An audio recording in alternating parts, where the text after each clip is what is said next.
Baiklah guys, video kali ini saya akan ceritakan tentang hantu Tanglung. Tunggu selepas ini. Assalamualaikum warahmatullahi wabarakatuh dan salam sejahtera. Selamat datang ke channel Ahli Bosku. Baiklah, channel ini banyak menyediakan video-video yang menarik, jadi jangan lupa untuk subscribe dan tekan butang loceng untuk update video-video yang terbaru. Jadi guys, video kali ini saya ingin ceritakan pengalaman seorang penulis kisah seram di Facebook yang digelar sebagai Cik Panda.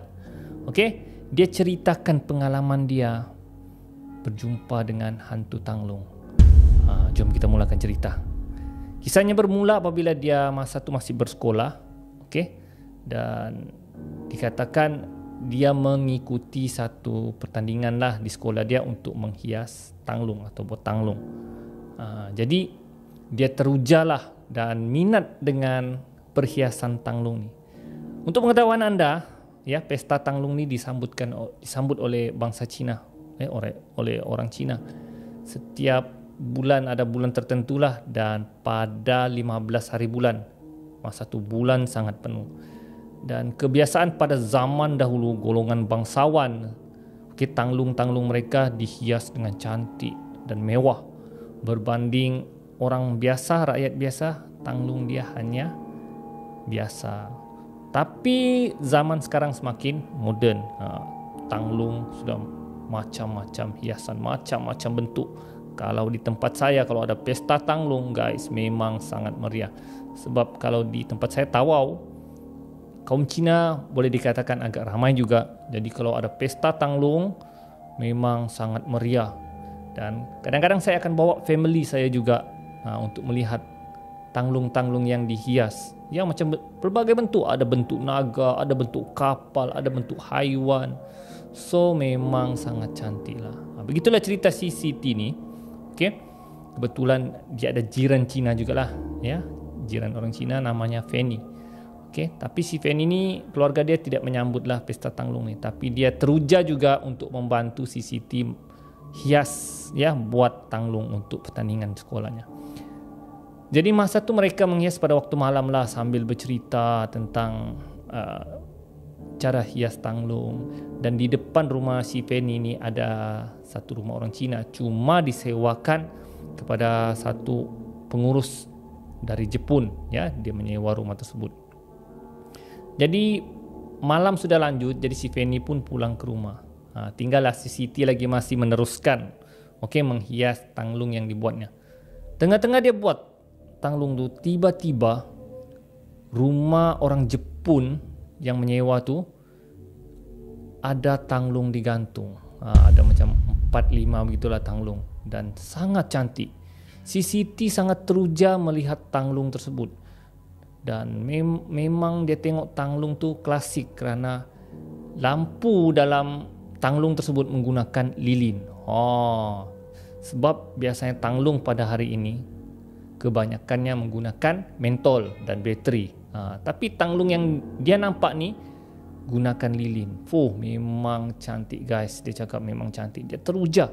Namun dia tidak sempat gambar untuk tunjukkan kepada rakannya si Fanny lah. Jadi dia cakap mungkin esok lah baru aku bagi tahu Fanny lah yang jiran depan rumahnya ada Tanglung. Jadi keesokan harinya dia segeralah pergi keluar rumah untuk ambil gambar Tanglung dan mau tunjukkan dengan si Fanny. Tapi bila dia keluar, Tanglung tersebut sudah hilang, dan dia beranggapan mungkin uncle tu sudah bawa masuk dalam lah. Dia pun rasa kecewa lah. Dia cakap alamak, tak sempat gambar lah pula. Tapi tak apalah, dia cakap mungkin malam ni uncle ni akan pasang lagi. Kemudian dia bagi tahulah rakannya si Fanny. Dia cakap, Fanny, ya, you punya jiran ya, cakap itu uncle Jepun tu, dia ada gantung Tanglung cantik semalam. Ya kan? Fanny cakap, saya tak nampak pula. Itulah dia cakap. Tapi dia cakap Tanglung yang dia gantung tu klasik, dia guna lilin. Ya kah? Wow, malam ni kita tengok lagi ya. Ya, kita ambil gambar, dia cakap. Jadi semangatlah si Fanny dengan si Siti ni untuk melihat Tanglung uncle tu pada malam hari. Siti dan adik lelakinya pergi mengaji lah pada waktu maghrib, dan selepas maghrib baru dia pulang ke rumah lah. Jadi kebetulan basikal adiknya rosak, pancit.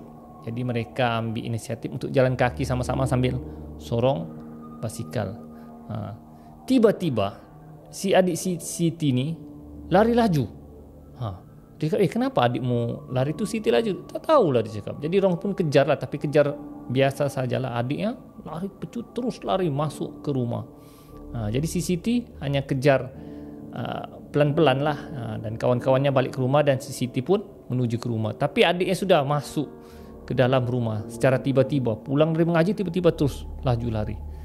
Dan sebelum masuk ke rumah, si Siti nampak ada kelibat seorang wanita memakai baju, baju macam orang zaman dahulu lah, ya, macam zaman dinasti Tang, dinasti Han, dan memegang tanglung.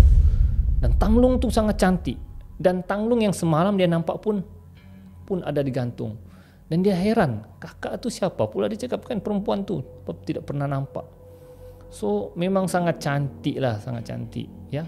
Dan dia sangat teruja lah melihat kakak tu dengan bajunya yang klasik, ya, yang dengan makeupnya yang kata orang yang sangat klasik seperti yang opera Cina tu. Jadi si Siti ni mau bagi tahu si Fanny lah tentang hal berkenaan. Tapi belum sempat dia pergi rumah si Fanny, dia betul-betul dekat dengan kakak tu. Jadi dia dalam hati dia mau tegur lah. Dia cakap, dia mau tegur macam, hai kak, boleh pegang tanglung tu, saya ingin pegang, dia cakap itu dalam hati dia. Tapi dia tidak jadi tegur, dia hanya lihat saja kakak tu. Jadi kakak tu hanya berdiri tegak dan memegang tanglung.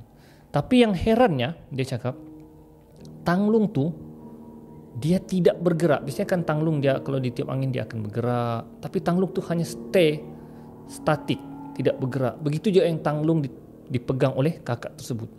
Jadi dia heran, kenapa tanglung ni macam pelik, dia cakap kan, ya.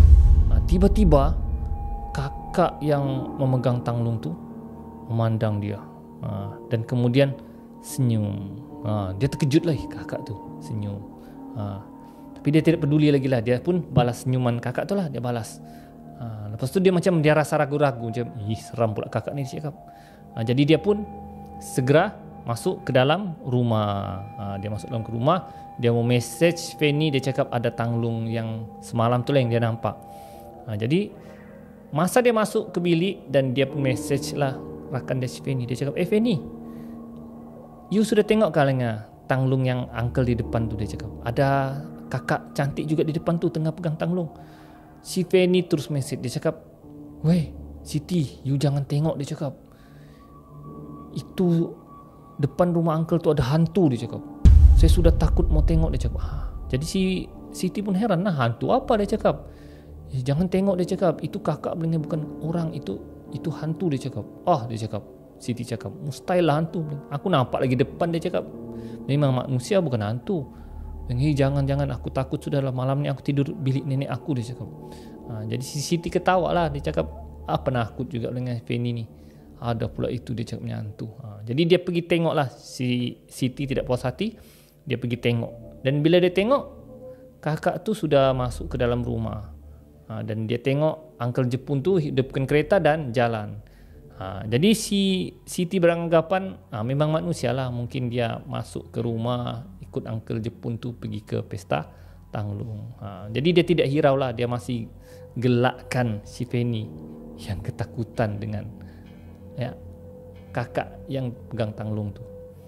Jadi apabila di bilik, tengah-tengah si Siti baring, tiba-tiba dia nampak cahaya dari luar tingkap dia, cahaya berwarna merah macam brek kereta tu lah. Jadi dia sangka itu brek kereta lah, ya. Dia tidak hirau lagi. Tapi dia tengok lampu merah tu yang macam brek kereta di luar tingkap tu bergerak dari kiri ke kanan, kiri ke kanan. Dia cakap, pelik juga, dia cakap, kenapa lampu brek ni tidak pandai mati-mati kan, dia cakap. Dia macam terbang pula lampu brek tu. Jadi si Siti pun pergi intai. Dan guys, bila dia intai, dia nampak kakak yang pegang tanglung tu terapung memegang tanglung sambil terbang di tingkap si Siti.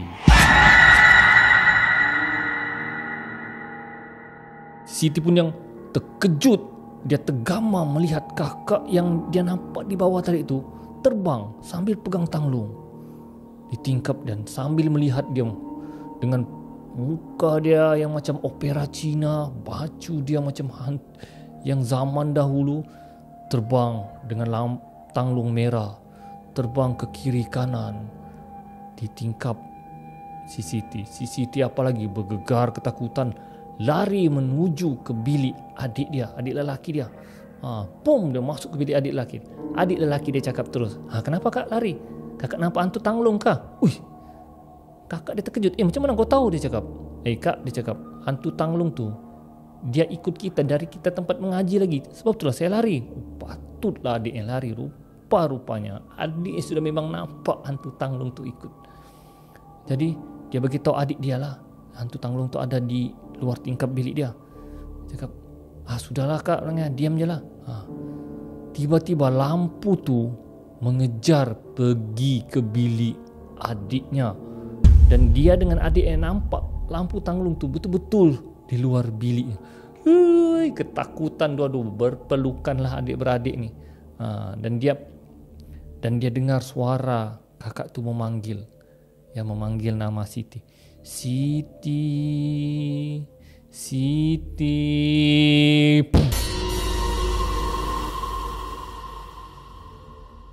Dan guys, si Siti apalagi baca Al-Fatihah, dia cakap sampai dia tertidur, dan dia dengar namanya tu dipanggil dan bergegar guys, bergegar ketakutan. Dia tidak sempat melari dan beritahu ibu bapa dia, dan dia dan adiknya tertidur sehingga pagi hari. Dan keesokan paginya si Siti terus demam guys, demam, dan dia rasa mungkin dia keteguran dengan hantu tanglung tersebut, dan dia ceritakanlah kepada ibu bapa dia, dan ibu bapa dia tidak percaya dan hanya menggelakkan dia saja. Dan dia dengan si Feni pada hari tersebut demam gara-gara hantu tanglung tersebut. Dan selepas itu dia sudah tidak mau tengok rumah uncle tu lagi setiap malam, dan biarkan benda tu berlalu saja. So guys, itulah dia kisah hantu tanglung daripada Cik Panda. Ya, kisah ni saya rasa memang agak seram lah kalau betul-betul dialami. Ya, kita pun akan rasa takut. Dan sejauh mana kebenaran tentang hantu tanglung ni, wallahu alam lah. Mungkin juga itu jin syaitan yang menyamar, mengikut apa yang orang percaya dan lihat. So guys, setakat itu saja kisah seram hantu tanglung. Kita akan berjumpa lagi di video akan datang. Ali bosku, Assalamualaikum.